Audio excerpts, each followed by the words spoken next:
Everyone. This is Amanda from All Chicago with the HMIS team, and I'm here with you today to talk about the revisions to the HMIS data standards.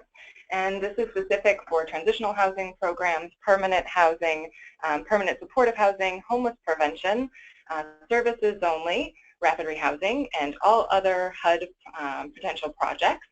And if you have specific questions about whether you're in the right place regarding your program, do let me know.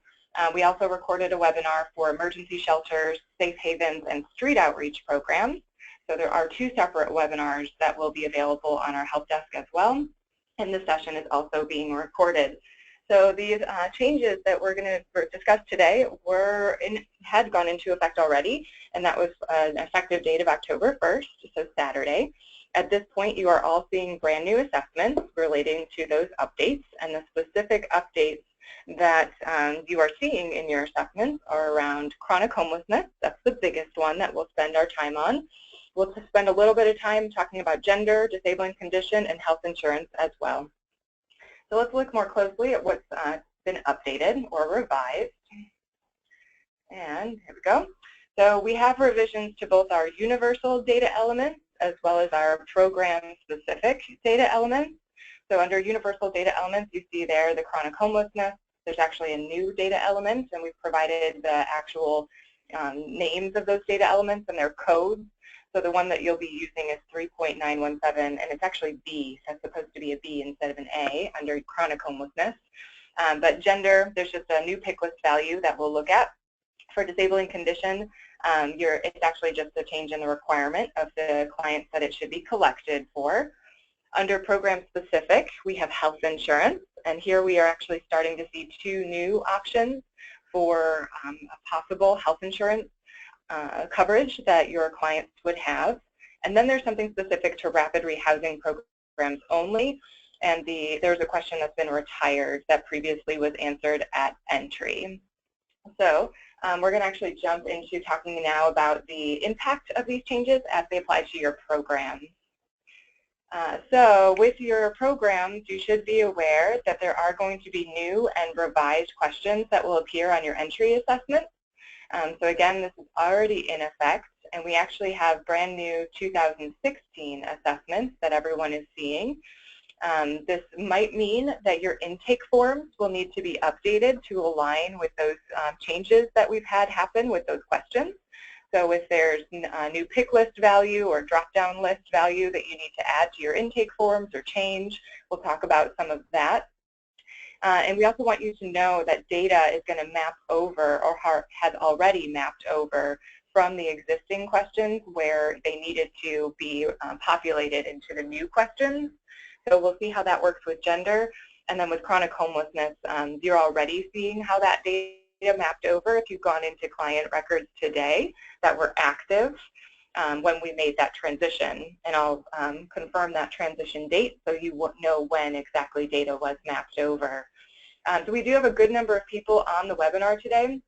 So I want to take a second to just mention how we want to communicate with each other during this webinar.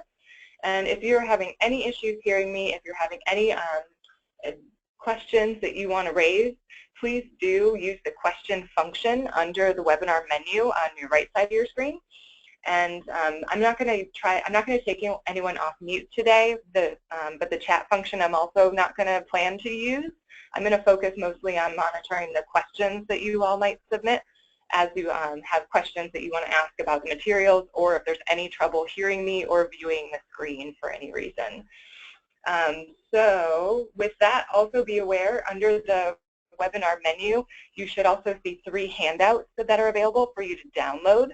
All of those handouts are also posted on our help desk site, and I'll show you the location that you can find them at.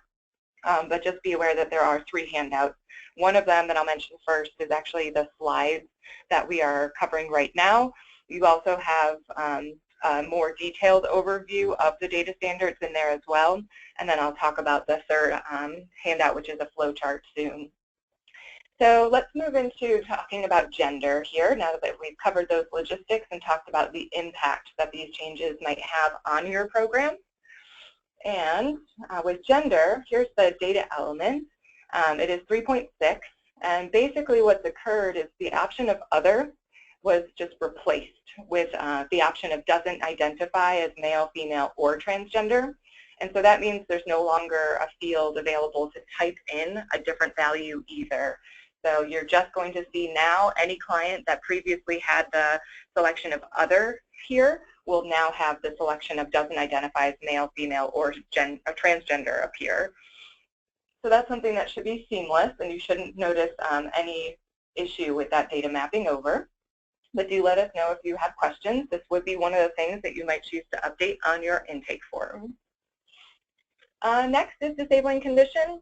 The 3.8 here, and all of these are coming, these data elements come straight from our HMIS data standards. And you'll see some of how that exact language appears when we get to chronic homelessness. But for a disabling condition, we really just need you to know that the revision is in the collection around who you are actually obtaining this information from. And it's now specific that you are expected to ask this question of all clients, as opposed to the previous direction we had. It is now just all clients that are coming into your program, which might be a change in your data collection practices. So if that is not something you've already been doing, you might consider making that adjustment. Next, we're going to talk about health insurance. So with health insurance, we have two new values, just brand new values that have appeared for us in our pick list. And this is the two values you're now seeing in addition to the ones we've already had. So Indian Health Services Program and other. So that means since we have an other option here now, we also have a box to specify what that other source would be. And okay, moving into the next one here, we're actually going to talk about the rapid rehousing specific question here for a second. So this is a slight change. There's been a rewording. This is now residential move-in date of when the client actually moved into permanent housing. And with this, they've actually decided to retire the question of in permanent housing, which was answered at entry. So the way this worked before was at entry, you would say yes or no, was the client in permanent housing? And then through an interim review, you would put in the date of move-in to that permanent housing unit.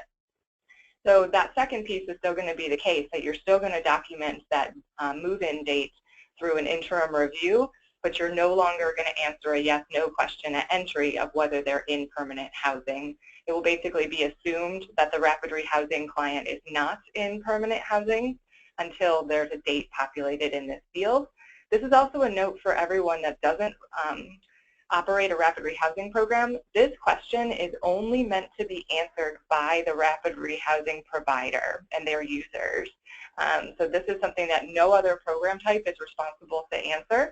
And I'll point out where you'll see this question when we're actually going to go into the database after we walk through these slides, and I'll show you directly in HMIS how all of this looks. Another note here for the rapid rehousing providers, that you actually should be answering this question for all household members upon their move-in to a permanent housing unit. So we're going to actually move right into chronic homelessness now, so do let me know if any questions come up around this particular data element revision. So with chronic homelessness, here's the actual data element, 3.917B. It's considered living situation. There's a note here for you as well from the data standards directly that implies that when you're putting answers into HMIS around chronic homelessness, these are based on client self-report, and there is not that expectation of all programs that you would have documentation of the answers to those questions, meaning the proof of their history of homelessness. But there are, of course, some programs that are required to collect those documents. But just a note on how you're approaching this data entry. This is the actual data standard itself, and this is what we use to interpret the changes that are going into effect for us. So we wanted to give you this context of what exactly is coming from our federal partners that are collaborating to come up with these HMIS data standards in our data manual. By the way, our federal partners include HUD, the VA, Health and Human Services. Those are the three main federal partners. Locally, the City of Chicago has also adopted our data standards. for HMIS as a required data collection for programs that they fund. But what you have with these data standards is a rationale that basically, that's where we're starting here, to explain what it is that is intended by this question. And what I have highlighted here is that we are actually going to see some breakdown of sort of who sees what questions for chronic homelessness. And the reason that you all are on a webinar together without street outreach, emergency shelter, and safe haven type projects is because your chronic homelessness questions will appear slightly different than the ones that they will see now. We have two different versions of our chronic homelessness questions at this point. There's a 3.917A and a B. So we're focusing on B right now, which is expected to be used for any program that's operating as permanent housing, transitional housing, rapid rehousing, services only, other homelessness prevention. Those are the ones we're focused on that we use in Chicago. And this data element now includes something called conditional logic. There's actually a logic that's been set up to make sure that you're only seeing the questions that you need to answer based on where that client is coming to your program from. So let's look a little bit more here at an overview of what this means. So some of what this means is that there's been a combining of different questions in our entry assessment. So current residence living situation and actually length of stay, as well as the chronic homelessness questions we were already familiar with, have been combined. And we'll see that very clearly in the database if you haven't seen it already yourselves if you've gone in. But what's happening is conditional logic is determining what it is that appears in terms of the questions you answer based on the selection you make. So we'll look more at how this is going to work, but be aware that data was already mapped over from the existing answers to these questions into the new questions for any clients that were active on the 29th of September. So that was the day that we did our update, and that was the day that the mapping occurred. So any data entry that happened between then and when we implemented the new assessment may have to be re-entered into the new assessment specific to chronic homelessness. And that's something we're sort of working through right now is the implications of this mapping over for chronic homelessness questions. We will definitely be communicating with you all about what we're discovering and give better guidance on how to handle that. But do reach out to us through the help desk if you have questions, concerns, or notice anything that doesn't look right with your data specific to chronic homelessness. So let's look at the actual questions here that you're going to see in the database. So this is what it's going to look like for a brand new client, someone that didn't have data map over, that you're answering these questions for the first time. This is where you start. You actually start with a sequence of questions that are specifically here, the current residence living situation and length of stay in previous place. Anyone that may have been informed that these were required questions, that actually has changed in the last few days and they are not going to be required. So be aware that there's no required questions, that still remains. But what's going to happen is based on your selections to these two questions, different options will appear. And we're going to look at this in great detail. But we're going to start with the first question and actually break down a small change as well to the current residence living situation pick list. So this is the new pick list that you're seeing for current residence living situation. This is still a question that's asking where your client slept the night before they came into your program. But for homelessness prevention, it would be where are they now or services only. So it has to be interpreted both ways depending on the type of program you're operating. Notice there is an interim housing option now, and we'll talk about that as well. There's also situations, 3 different situations, possible categories here that we see. If either your client's going to end up in the homeless situation group there, or the institutional situation if you make a selection under that heading, or the transitional and permanent housing situation grouping if you make a selection that falls under that heading. So based on the selection, which group you make a selection from, that's what's going to drive the questions that appear next in combination with the answer that you select for length of stay in previous place. So that's one thing to note, is that these are new categories of the situations, of living situations that your clients will be coming to you from. based on what you select, it will determine the questions that are going to appear next. And now let's talk about this interim housing piece. This is not referring to a project type.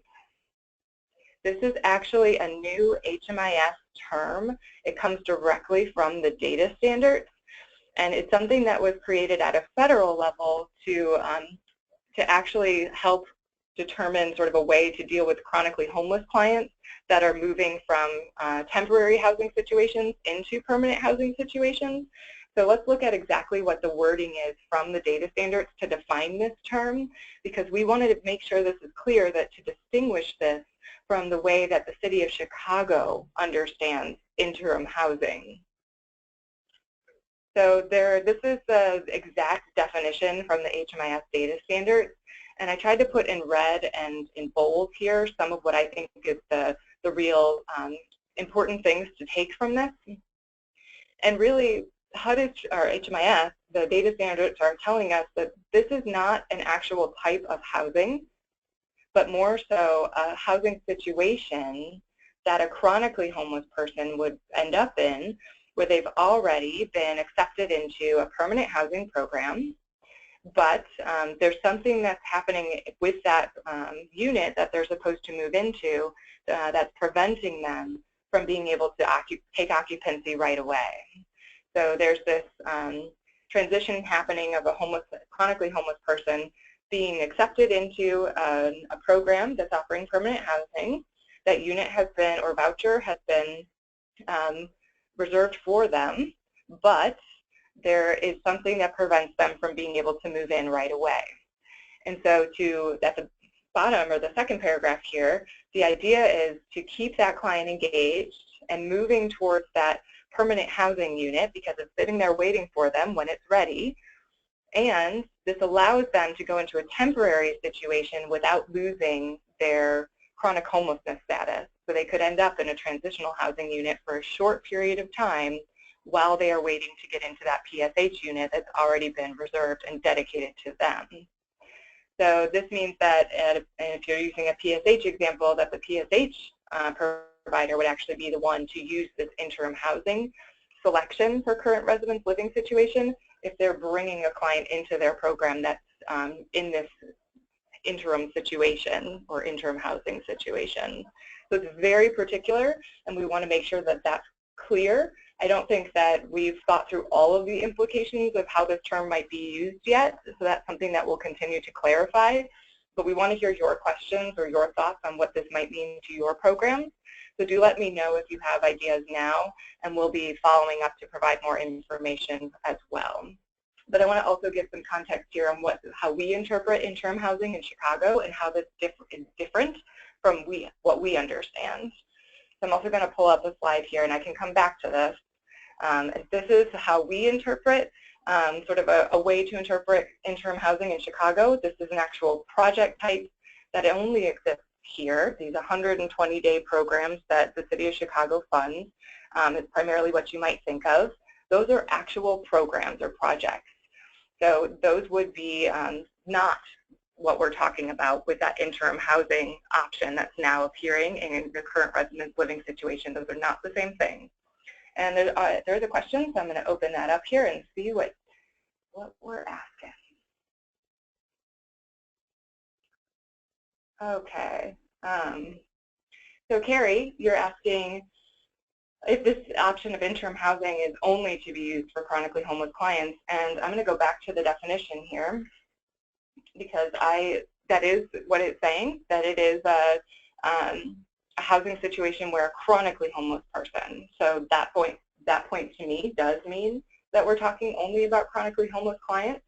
And that to me implies that you have to have a lot of information about what's happening with that particular client to know when and if you will ever need to use the interim housing selection under current residence living situation. I really do think this is something that will evolve for us over time to understand how it's going to make sense in our community. For now, you need to really know that it's something you would be it would be very particular circumstances where you would want to use it. So that is something to be aware of. There's no change in how you are thinking about current residence living situation for your clients necessarily. This is just something new that's been put into our available options that we need to think about who it would be appropriate for and when. And it looks like someone does have their hand raised, and I'm hoping, I don't think we're going to be able to take people off mute today. So Carlos, and it doesn't look like you're connected by voice in terms of by a phone. So Carlos, if you could type in your question through the question function, I'd be happy to respond to it.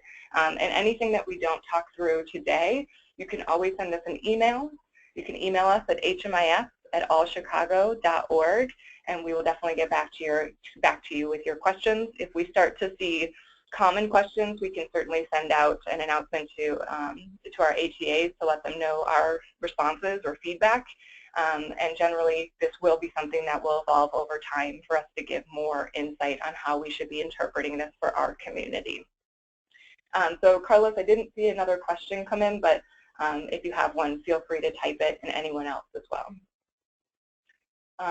And yes, the slides actually, Carlos, that is a very simple question, because I will actually, if you go, I'll show you a couple places on how you can get to the slides, but they're also available from the webinar menu you have open, potentially that's open right now on your screen. You might have collapsed it, and if you expand the menu for the webinar, you actually will see handouts, and there's 3 handouts down there. One of them is a PDF of these webinar slides, so feel free to pull that down right now. So again, here's this information, and there's a couple questions here that have just come in. So there's a question here about, is staying at a friend's home while waiting for housing considered interim housing? I don't know that that would be, honestly. So this, when we're talking about this interim housing term, it really implies that this person is already accepted into permanent housing and is only waiting for that unit to become available. So I can't say for sure that staying with friends would be considered an interim housing situation for that client. But that would be something that we could certainly follow up on if it ever happens.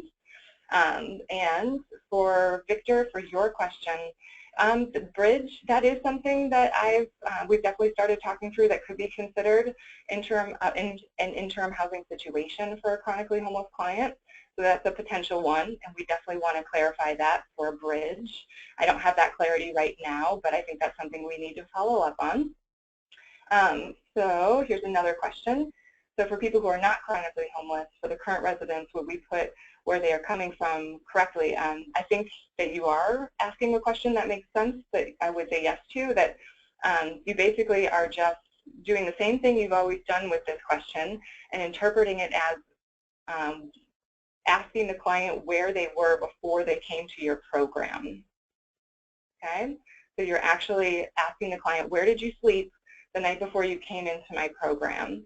And based on the options here, that could have been a place not meant for habitation. It could have been someone living on the streets or in an abandoned building or car. That would all fall under place not meant for habitation. Emergency shelter, you would still use emergency shelter for someone coming into your program from one of those types of housing situations. Safe Haven is here for you for homeless situations as well. And you need for an example, I don't really have a good example at this point. So this is something, again, we're going to have to keep working through what this really means for our program.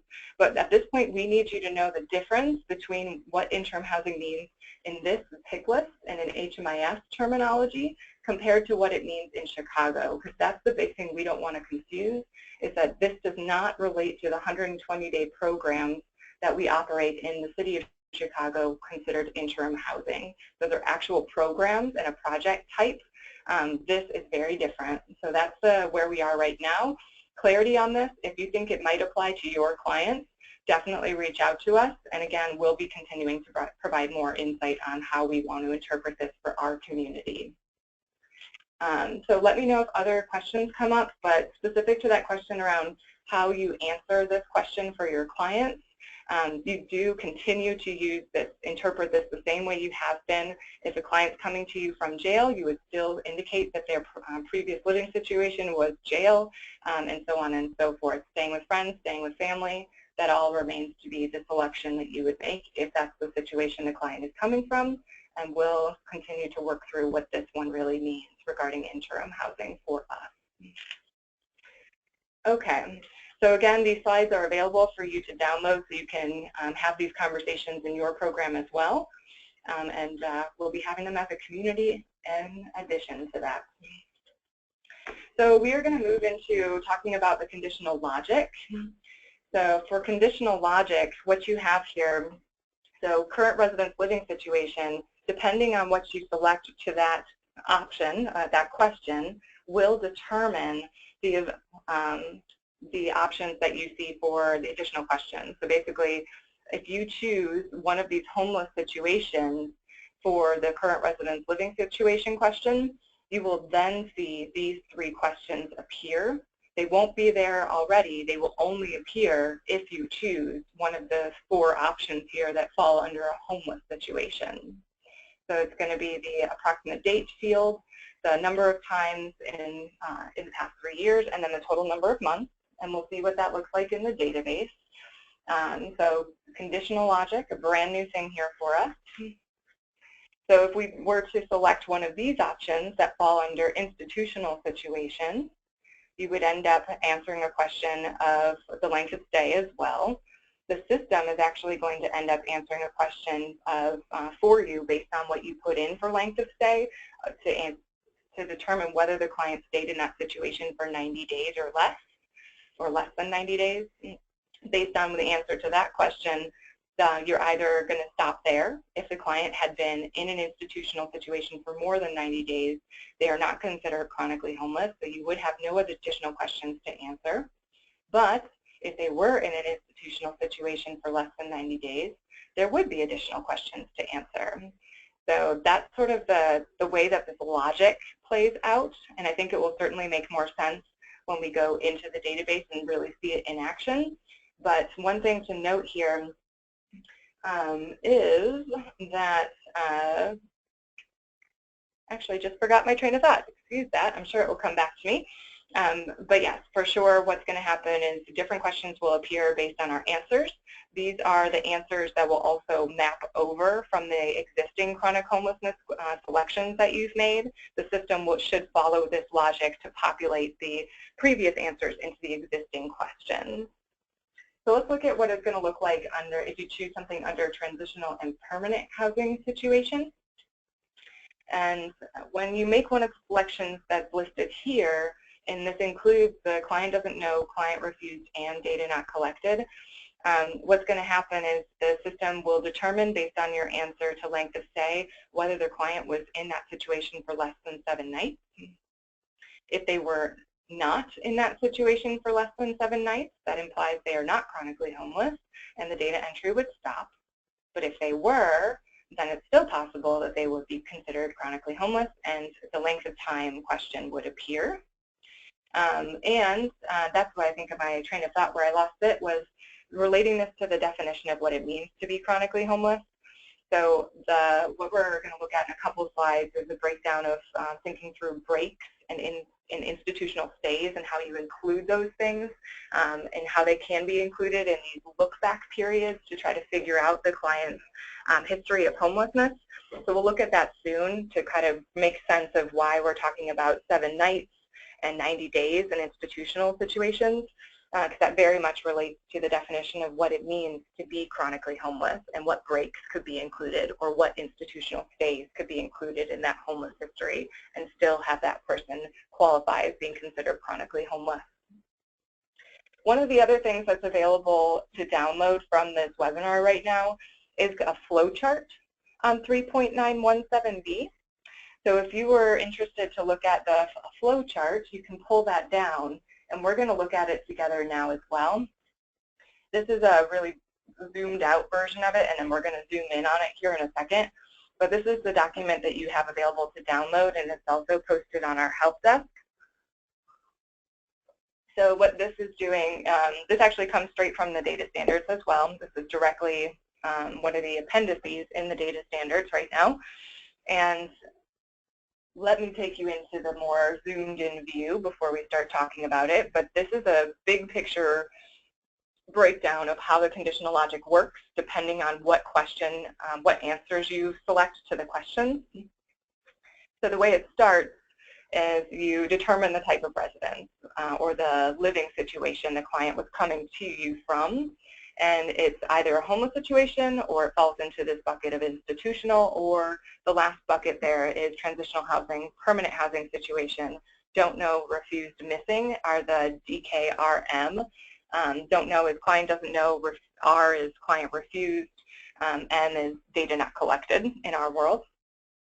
So then when you go a layer beneath this, you see anything that says if yes. So if you make it on the far left, the selection from one of those available options or the item value, anything that says if yes in green implies that there's going to be more questions to answer. Anything that says if no in red implies there will be no additional questions that need to be answered, because basically that's saying you stop at this point. There's no further questions to answer because it's been determined already that the client's situation doesn't fit into any of the, or there's no need to answer any of the additional questions based on the information you've already provided. So that's sort of the way it works, that in an institutional setting, you can have, if you're coming to a program from an institutional situation, you can have stays of less than 90 days that would still consider you chronically homeless. And that implies that you would have been homeless before you went into that situation as well. But that's where the if yes is, that they stop at less than 90 days, because if you're in an institutional situation for more than 90 days, you would not be considered chronically homeless.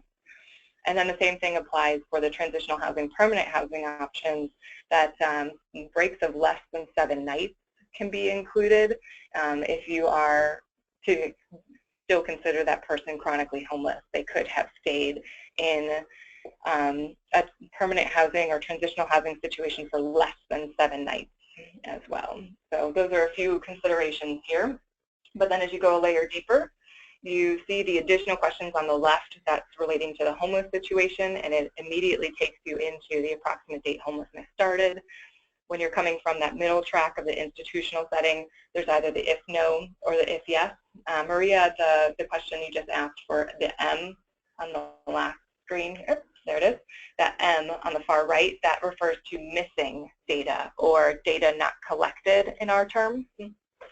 But so here's that screen again, that you are seeing sort of the if yes takes you into the next question of the night before, and then the approximate date the homelessness started if the answer were yes, versus if no's, you would stop your data entry. And the last little piece of this is going into the final questions regarding chronic homelessness. The further you go, the more likely it is that that person fits into the definition of being chronically homeless. Of course, to be considered chronically homeless, you have to have a disability, so that's one thing to be aware of. And what we're kind of getting at here is, did the client have 12 months of homelessness in a consecutive time frame, meaning 12 consecutive months of homelessness, or did they have 4 or more times of being homeless in a 3-year period? So that's what all of these questions are getting at. In addition, of course, they have to have that disability to be considered chronically homeless. So we're going to continue breaking down these questions as well here. And the next one we're going to look at is the approximate date homelessness started. And we're going to go back to some of the language from the data standards here, just to give you a visual of the question, as well as the just that language from the HMIS data standards, implying that we are looking back with the client to answer this question to determine the last time they had a place to sleep that was not in a homeless situation. So the last time they had a safe place to sleep or a place to call home, somewhere they could have their belongings. That's what this date is meant to reflect. If we are going to say that sort of a period of time that this client has been considered homeless. So this date is not meant to be the day they enroll in your program unless that was their first day of homelessness. It's meant to go backwards to indicate when that homelessness started. And now we're going to look a little bit at that, how we include breaks in institutional stays when we're talking about this field. So you can include breaks of less than 7 nights in this look back. You can also include institutional stays of less than 90 days.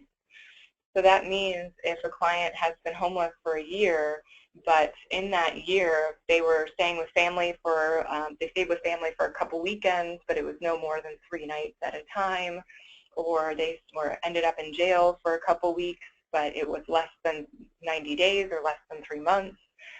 Those are the types of things that you would still consider that client, you would still go back a full year in that case. You would not stop at the point where that client said they went and stayed with family, friends, or the point that they went to stay in jail. And really what this is telling you is that if you ask a client, how long have you been homeless, and they say that they had been in a mental health treatment facility, but were homeless before they went into it, you wouldn't have to stop and say that the date that they went into that mental health treatment facility was the day that, like that wouldn't have to be the date of when their homelessness started. You could go before then if they were also homeless before going into that institutional situation, as long as they stayed less than 90 days. So that's some of the allowances here for this date. And next we're going to talk about the number of times in the prior 3 years that the client has been homeless. So this is this is not a change for us, this is just looking for the number of times in the past 3 years that the client has been in a homeless situation, including today. And there was actually a slight language change on the last question that that approximate date homelessness started, by the way, did have a slight language change in just the name of the question, but this one remains exactly as it was before. We also have the total number of months question that remains in the system. And with this one, we are recording cumulative months of homelessness in the prior 3 years. These do not have to be consecutive unless the client was consecutively homeless for 12 months. That would be one way to interpret it, but there's a different way to interpret this as well. And here's some of that language from the data standards. One thing to note is that if you are talking to someone who's homeless for the first time, and this is the first month, then you would say 1 month. And if you choose anything between 2 and 12 months, then that you want to make sure you're at that point it's cumulative, and that the example here is saying that if the client had been homeless from January to March, that would mean 3 months. And then if they happen to also recall a month of homelessness back in October, you would then add that additional month to make it a 4 months for this answer. And we are going to move to look at this directly in the database here in just a moment. One thing to look at is just some data mapping clarifications before we do that. So this is all information from the chronic homelessness questions that would be collected from the client from project entry. So pick list updates will map over automatically. That's what was meant to happen. So that means the chronic homelessness questions for clients that were actively enrolled and had answers to these questions already on 9/29 would have had their questions map over into the new questions. So that's something that we're looking through right now to make sure all the mapping has happened correctly, and we're working with our vendor to make sure that that's the case. But if you are noticing any issues or have any questions about that mapping, please do let us know. We want to make sure that we answer those questions for you if you have them. And we'll certainly communicate information as we discover anything that you need to know about as well. So I am also going to show you this all in the database itself. So I'm going to move out of this PowerPoint presentation and move into service points. And I'm just going to pull this screen over for you here and log myself in.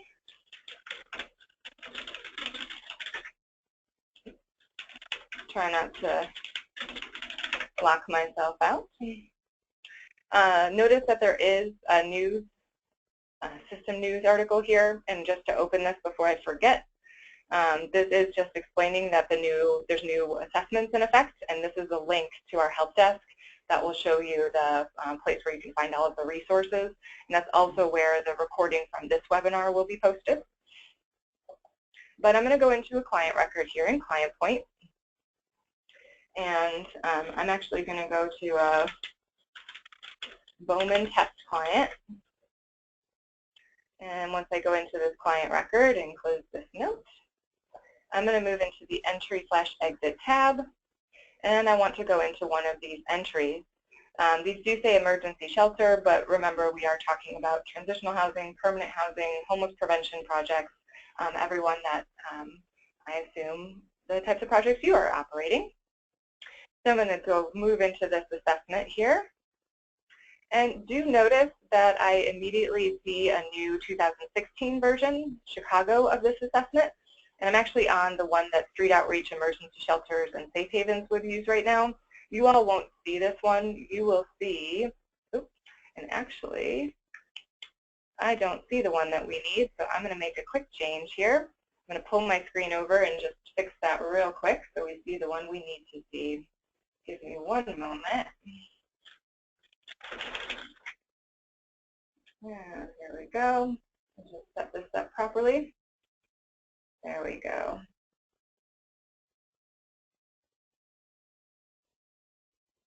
Okay, we're just going to use this one. Let me pull this back.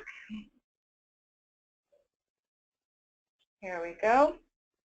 Back to Entry/Exit. Open up this entry here. We're going to go into our assessment. And I'm going to make one change on the top of my screen that will allow us to see the new assessment. This is how I would change the program that the client is enrolled in. And I'm going to change this to my PSH provider and say update. So that is, all of you would have a drop-down list here for provider, but that is the steps you would take to actually change, by the way, the provider that your client is enrolled under. If that's ever something you need to know how to do, you would just change the drop-down question and click update. So notice with the assessments I have available here, we did do some cleanup to get rid of old assessments that users no longer need, as well as to make sure you have you have access to the old HUD assessment 2015. But we've moved into a 2016 version of our assessment because of these new, specifically because of the chronic homeless questions that changed. And I'm watching those questions just in case they come in, but I don't see any right now. So also notice that we have 2016 versions of our annual assessments, our HUD update assessments, and our exit assessment as well. So that's more the change that we were talking about when we said 2016 assessments. Everyone that needs it should also still have the DFSS and IDHS supplemental assessment available too. Let us know if you have any concerns about the assessments you're seeing, but this is the one that anyone on this webinar most likely should be seeing. It says all other projects. I'm going to start by showing you the first question that's had a change here under gender. So notice we just immediately see this option where other was replaced with doesn't identify as male, female, or transgender. So there was previously a field here to type in that is now gone because there's not an other. And as I scroll down, notice that the housing situation, current residence living situation, length of stay questions are all populated here, as well as the additional chronic homelessness questions. But I'm going to set this back for current residence living situation and length of stay to select so we can see the conditional logic in action here. So this is what it would start with, just select. What we were just seeing was data having mapped over from previous questions. That's why there was answers there already. So I'm going to go into the current residence living situation drop-down list here, or pick list. And here we see those situations, those different situations that come up for individual clients that in terms of where they're coming to you from. So you have those breakdowns here. I'm going to choose an option under homeless situations. And notice that immediately I have additional questions that appear that I need to answer or that have answers in them right now. And one question I do still need to answer here is length of stay in previous place. There's actually been an update to this list as well that wasn't in the PowerPoint. So notice that we actually have 2 to 6 nights now and 1 month or more but less than 90 days. And we also have 90 days or more but less than 1 year. So just note those changes as well, which might imply some changes to your intake form. But these are also here to help us navigate those institutional phase of less than 90 days and those breaks of less than 7 nights. So I would make a selection here, and it doesn't matter. This is the exact questions you would answer, no matter which one. No matter which one of the homeless situations you would select, all of these questions would appear. Now, where something changes is if you were to select something under institutional situations. So if I were to indicate that this client came to my program from staying in jail, now the system populates different questions, and it actually answers this, or this question appears of did you stay less than 90 days, but the system answers it based on the selection made to length of stay in previous place. So if we keep following this logic, and if I say that they were there for, so we're in an institutional setting, so if I say they were there for less than 90 days, this is exactly how it stays. But if I move it beyond that time frame and it was 90 days or more, it immediately says no, and then there's no additional questions to answer because that's the end of that series of questions for this client's particular situation. But since I had, we saw the other options, so let's look at them. If they were less than 90 days, now the system says yes, they were there less than 90 days. Now we have to answer the question of whether they were homeless also before they went into that institutional setting. If I say no, my data entry is still done here. But if I say yes, now the rest of the chronic homelessness questions would appear. So now I would have to answer that date started, the number of times, and the number of months. So let's see how it works if we go into one of the transitional or permanent housing situations. Perhaps we're talking about a client that was staying with family before entering a program.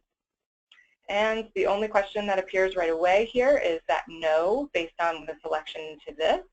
But if we were to change this selection to one of the first two options of 1 night or less, or 2 to 6 nights, that implies that it was a break. It could have just been a break in the client's chronic homelessness status or situation. And on the night before, did they stay in a homeless situation? It's set to yes right now. But if it was set to no, your data entry would stop. If they were not in a homeless situation the night before they started staying with family. And if I said yes, then we go into the series of the next 3 questions. So that is the basics of how this conditional logic works. So hopefully we find that this makes the things make more sense for us as we're answering questions, so we're not answering questions that don't apply to our client's situation. Let me know if that provokes immediate questions for you as it relates to your program. But I am going to move down to look at a few other things that have changed as well. And the next thing that I want to show you that has changed is around health insurance. So if I click on Add, what I'll see here is that I have this box that has appeared for specifying the other, if I'm going to select other, because I now have an option that's new here for health insurance. That's Indian Health Services Program, and there's the other option. So if I were to choose other, then I would potentially want to put in the specifics here of what that other was. And then for rapid rehousing programs, what we're actually going to do is most likely remove this date of engagement, or actually date of engagement is not going to be removed. More so, we've already taken care of it. So what's going to happen is at the bottom of your screen, you're going to see this red heading if you're a rapid rehousing provider, and it's going to say residential move-in date.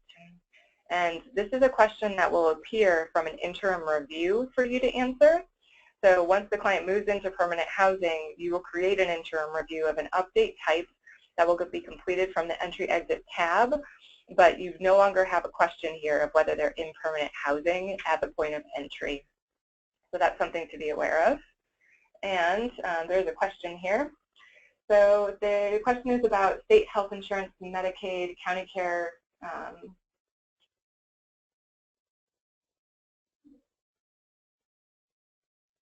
So the question is about whether you're going to use state, let's actually open that back up under health insurance.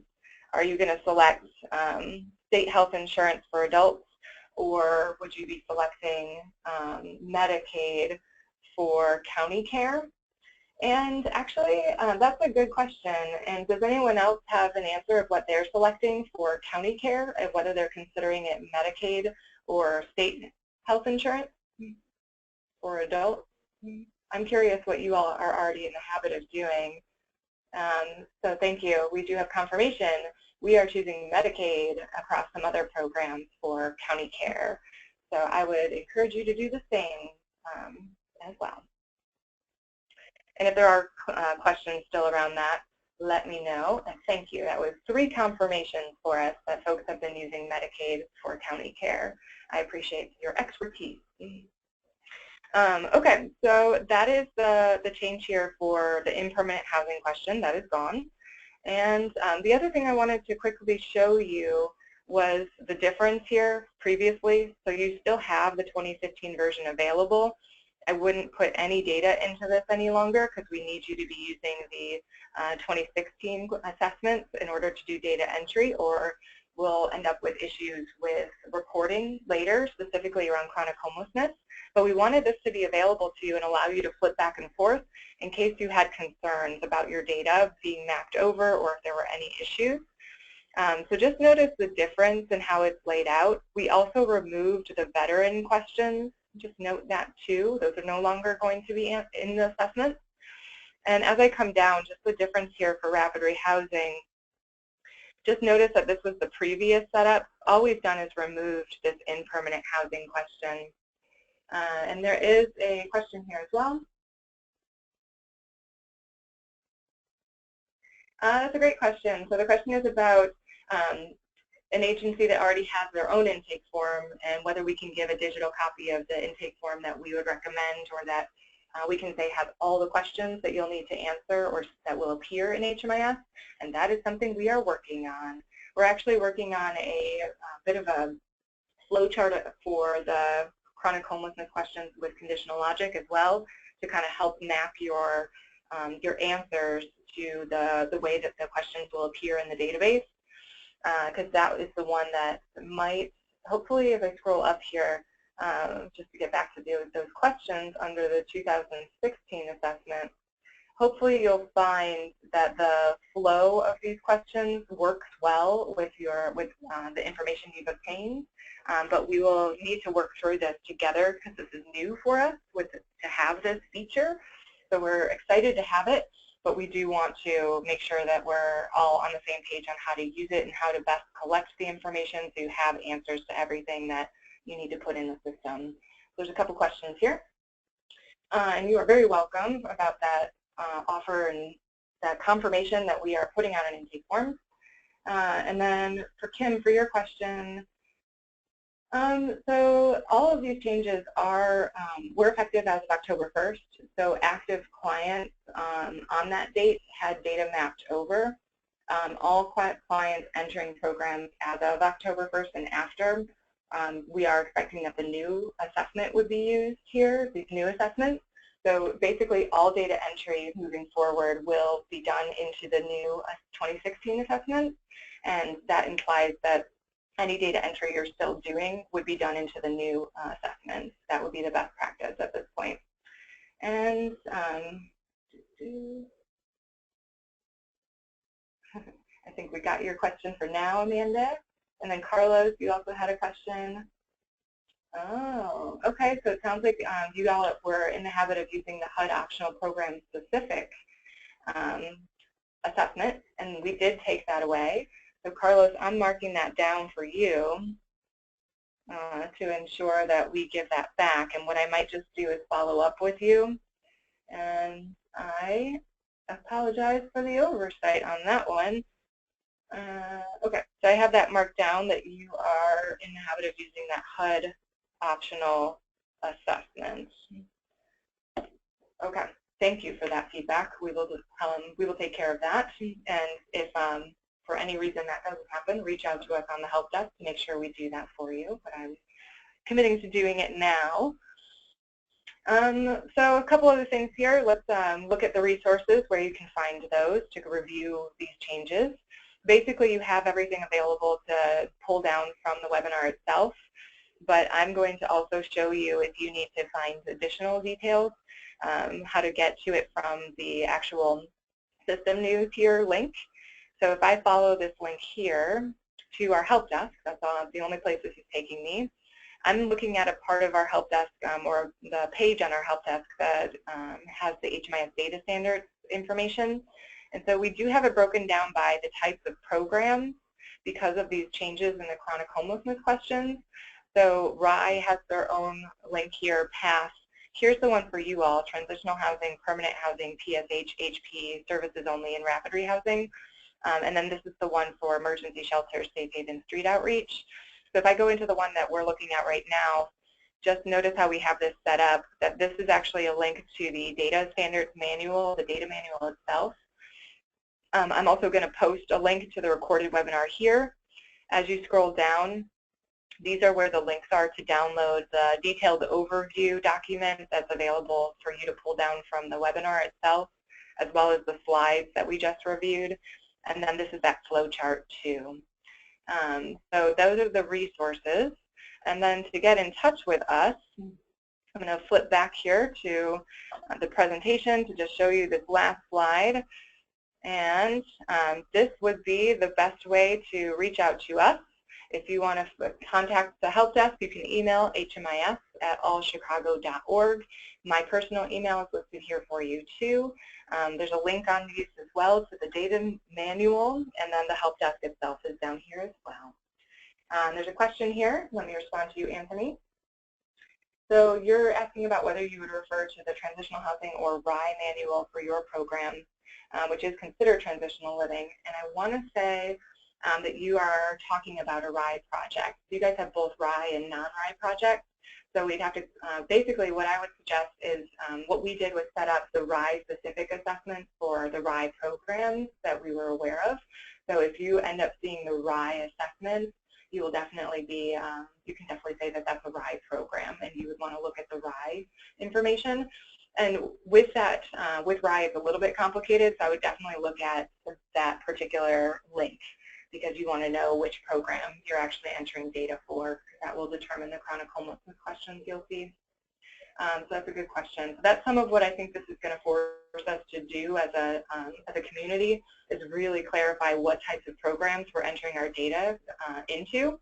And if in the event that there was any mistakes that we made, you can reach out to us if you think that we inadvertently set up the wrong assessment for your program. That is entirely possible. We are not perfect, nor do we claim to be, but we want it to be right. And with that in mind, we want you to reach out to us if you have questions, because we need to work through this together. So please reach out to us. Please do stay in contact, and we'll be talking with you all through email communication. We'll probably have more webinars in the near future, and we really appreciate you working through this with us. Your patience is appreciated, and the work you all do is appreciated.